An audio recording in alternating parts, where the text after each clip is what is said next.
For the best in eyewear, call Dr. Leeks Optometry. You know, we were going out there and we were seeing some of the things that our officers do face, our troopers face, when they're out there patrolling our roads. You know, we have this law in the books under 484B.607 of when you're approaching an emergency vehicle or a tow truck or the service vehicle, emergency vehicle using their red and blues, a service vehicle, their amber lights, if they're on the side of the road in service with those, that a driver upon approaching them is supposed to at least slow down, and if they have that opportunity to move over a lane, to do so. And the reason we want to make sure that we get this out to the public is because unfortunately we have seen way too many of our police vehicles, 10 so far this year, that have been struck by the ear simply by a driver not giving them that space, and unfortunately that's when those collisions occur.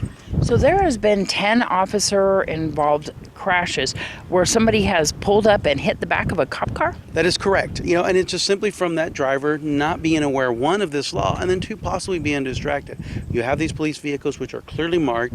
They are using their red and blues. So for some reason, these drivers not paying attention. But most of the time what we're seeing is that when a driver approaches that police vehicle or service vehicle, they tend to panic, apply too much braking, lose control. And at that point, their vehicle is really at the mercy of where momentum's going to take them. And a lot of times it's in the back of that police car. So this law has been on the books for a long time. It has. It's been on the law now for 12 years, and that's why we've seen way too many times where people aren't adhering by that rule. We do not want to see, one, our community, our public get involved in these collisions, but mostly, we don't want these officers being hurt. We're in contact, whether it's on a traffic stop, maybe a collision investigation, or other types where we're involved with the public, where our focus is making sure that we keep them safe, the officer keep them safe.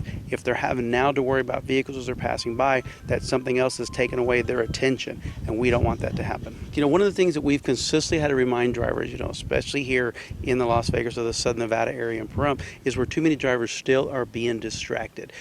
They're focusing on their telephone, they're playing with the radio. We have mentioned where, sometimes the occupants inside there are again pulling away. If your approach, when you're focusing on the roadway, you'll be able to anticipate, okay, I see a police vehicle or service vehicle down the road. I do have a multi-lane right here where I can move over. You start preparing, get ahead or get moved over way ahead of time, because one, if you do have a car in there, you allow them to maybe slow down, give you that space, or you can, and that allows you.